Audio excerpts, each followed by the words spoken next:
자, 위증, 불출석, 글쎄요. 정말 누구 말대로 한 대 쥐어박을지 모르겠다. 잠시 후에 소개해드릴 전직 장관이 있는데 그런 장면이 떠오를 것 같습니다. 일단 저희가 영상도 준비했습니다. 이런 장면들이었죠.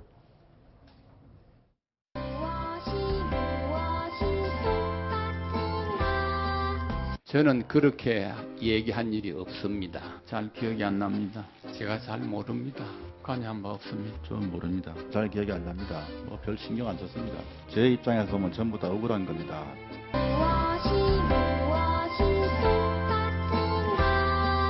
김기춘 증인 당신께서는 죽어서 천당 가기 쉽지 않으실 것 같습니다. 김기춘 증인 오리발 실장이라는 제가 별명을 다시 붙여드리게 되겠습니다. 나중에 부인도 모른다고 할 사람입니다.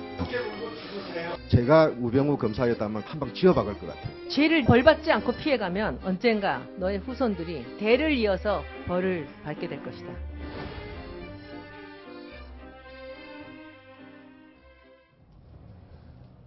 네, 김한정 의원 어떠셨습니까? 한 방 쥐어박고 싶다 얘기하셨는데 반향이 좀 있었죠?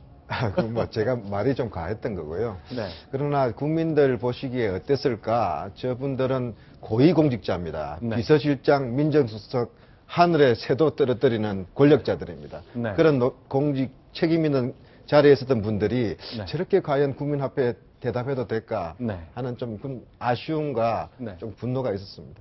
근데 전체적으로 보면요. 이제 우병우 민정수석 그리고 김기춘 비서실장이 너무 잘 빠져나가니까 많은 국민들 중에서도 이제 이거 의원들이 조금 더 날카롭게 해줬으면 어떻게 꼼짝 못하게 할 질문할 수 있는 방법이 없을까 했을 것 같은데 위원장으로 보시기 어떠셨습니까? 제가 이렇게 사회석에서 네.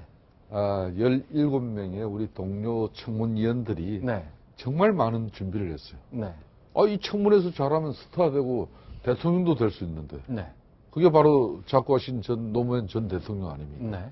뭐 이런 분들 홍준표 지금 경남지사 이런 분들이 대체적으로 보면 청문회 스타들이거든요. 네. 그러니까 이번에 17명의 여야 이 청문위원들이 정말 많은 준비를 했어요. 네.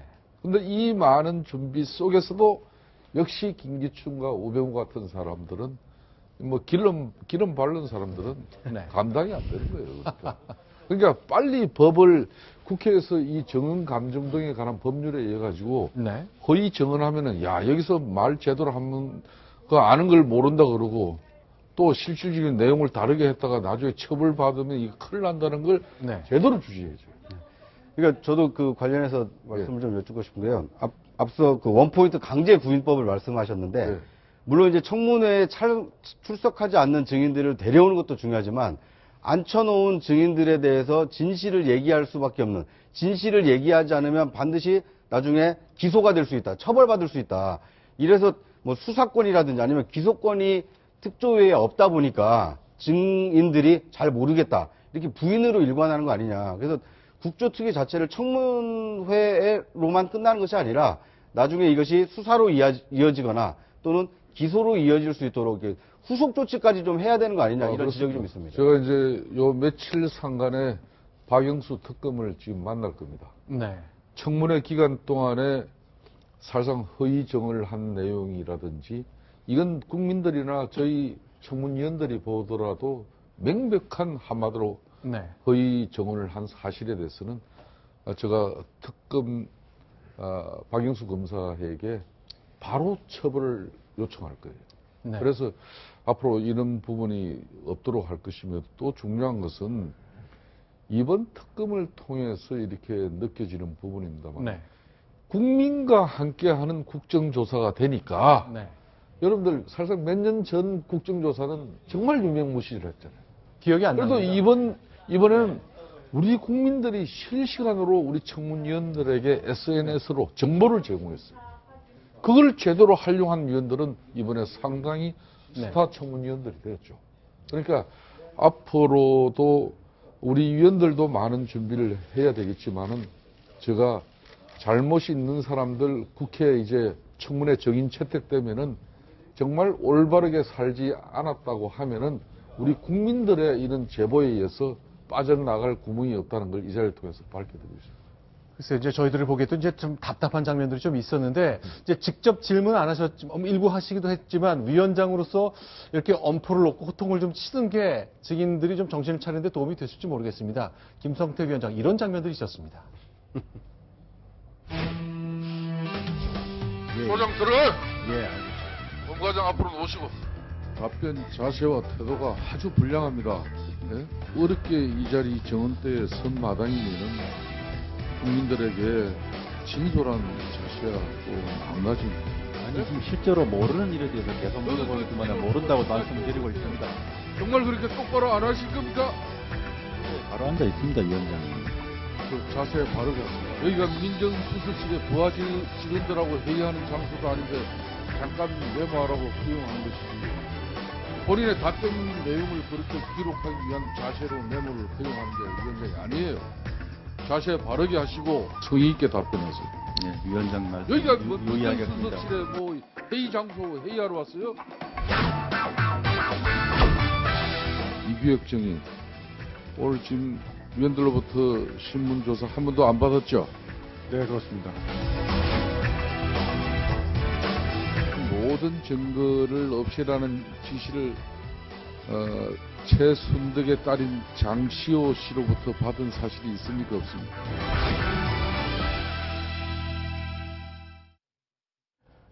많이 좀 답답하셨습니까? 저런 시간 동안에?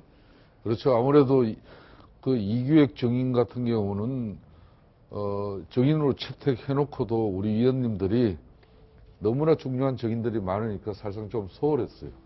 근데 사실상 이규혁 증인도 네. 장시호랑 이렇게 내용을 파고 보면 많은 내용이 나올 사람인데 네. 좀 아쉬웠죠. 네. 이제 국조가 우여곡절이 많았습니다. 위기도 있었는데 그때 고비고비 때마다 네. 우리 김성태 위원장님이 굉장히 노련하게 네. 그리고 인내심을 가지고 상황들을 돌파를 해주셨어요. 전 굉장히 이번에 감명을 많이 받았습니다. 아유. 우리 국조를 네. 나름대로 그래도 이번 청문회를 살린 주역이 있지 않냐. 보통 저희가 스튜디오에 여야 의원들을 모시면 원래 마주보기하고 맞서는 형식을 취하는데 오늘 유달리 두 분은 이제 나란히 앉아서 말씀하실 상황이 좀 되는 것, 굉장히 특징적인 상황 같습니다. 네, 그렇습니다. 실제로 이제 이번 청문회를 진행하면서 위원장님의 인기도도 굉장히 많이 높아졌는데요. 네. 그 수시로 이제 문자 메시지나 카카오톡을 통해서 이제 그 메시지를 받으시잖아요. 실제로 저기 받으셨던 메시지가 나오고 있는데 위원장님 뭐 공개를 해달라, 뭐 멋쟁이 의원님이 해달라, 뭐 이런 얘기들이 많이 나오는데 저런 메시지를 받으면서 실시간으로 이제 소통하시고 그런 문자 메시지들이 많이 오는 그런 것들에 대해서 어떻게 생각하고 계세요? 뭐 솔직히 한편으로는 상당히 성가시기도 합니다. 네. 특히 저 옆에 새누리당 간사 이완영 의원이 앉아 계시는데 네. 이분이 좀 본인 소신과 또 개성 있는 입장들 때문에 네. 사실상 그 순간에 문자나 카톡이 한 2,000개가 들어오고 그 짧은 시간에요. 짧은 시간에 네. 한 1분 이내에 그렇게 들어오고 네. 즉 그 말 뭐 그냥 이완영 간사위원 그냥 퇴장시키세요. 별 이야기가 다 들어오죠. 그럴 때마다 때로는 많은 힘든 부분도 있는데 우리 국민들께서 SNS를 통해서 많은 청문위원들에게 네. 실시간으로 제보를 주문해서 김기춘 정인 같은 경우도 거의 밤 12시 다 돼가지고 박영선 의원에게 네. 그때 사실상 박근혜 대통령 행사장에 네. 같이 한 사실을 그 결정적인 사진을 제보했지 않습니까? 그렇죠. 그런 것들이 국민들과 함께하는 국정조사였어요.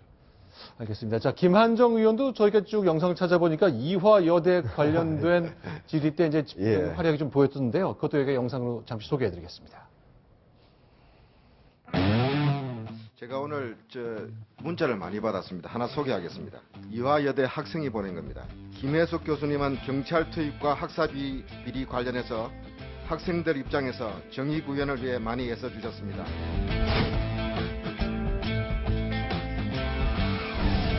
검찰 수사 대비 문건인데 민정수석이 난 이거 모른다, 못 봤다 하면 좀 설득력이 있겠습니까? 어떻게 생각하세요? 저희는 이런 거 작성한 적이 없습니다. 정의는 아까 청와대 입성 배경에 최순실 하고 관련이 없다 이렇게 단정적으로 얘기를 하셨죠. 대통령이 꼭 찍어서 이 사람 비서관 쓰라고 하는 경우가 보통 추천을 하잖아요. 여러 경로로 추천을 받을 수 있는 거고요. 그 다음에 수석으로 갈 때 인사 검증 절차 밟았습니까? 수석으로 할 때는 따로 안 했습니다. 우병우 정의는 검사 생활 오래 했죠. 예, 피자들 많이 다뤄봤죠. 예. 제가 우병우 검사였다면 그런 식으로 답변하는 피자면 한 방 쥐어박을 것 같아요.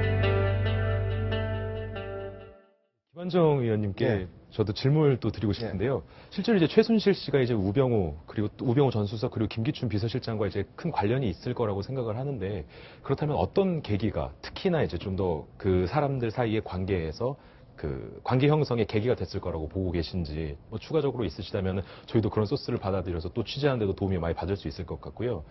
예, 지금 언론에 나온 것 이외에 혹은 언론에 나온 것 중에서 특징적인 게 있다고 보고 계신가요?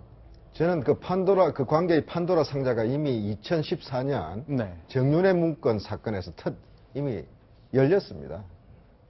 그 권력 내부의 암투죠.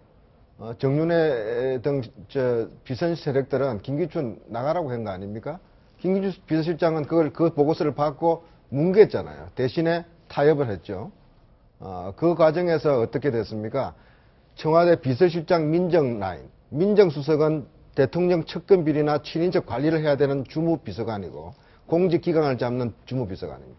비서실장은 또 공안검사 출신이고 법무장관 출신이고 또 검찰 컨트롤 하라고 그 자리에 앉혀놓은 분 아니었습니까? 이 비서실장 민정수석 라인에서 비선실세 부분들에 대한 앞으로의 폐단에 대해서 이미 그때 경종이 울렸음에도 불구하고 필요한 조치를 안 했어요. 거꾸로 내부 고발자인 공직기관 비서관 그리고 행정관들을 국기문란 사범으로 쫓아내고 감옥을 보내려고 기소를 했지 않습니까? 거기서부터 잘못 풀렸던 거죠. 그렇기 때문에 안다 모른다 이 부분들은 앞으로 관계가 드러나겠지만 그 관계의 복잡성 그리고 그 이후에 나타났던 이 문제의 심각성의 바로 그 원인 지점은 네. 바로 그 2014년에 있었다. 이렇게 저는 그렇게 보고 있습니다. 알겠습니다. 자, 이제 어제 있었던 국정조사 서울구치소에서 최순실 씨를 직접 만났습니다. 김성태 위원장과 김한정 의원과 말씀 나누는데요. 자, 김한정 의원은 여기서 좀 인사를 드리고 네. 새로운 예. 패널, 새로운 그렇게 특조 의원 모시고 얘기를 계속 나눠보겠습니다. 예. 오늘 말씀 잘 들었습니다. 예, 감사합니다. 감사합니다. 네.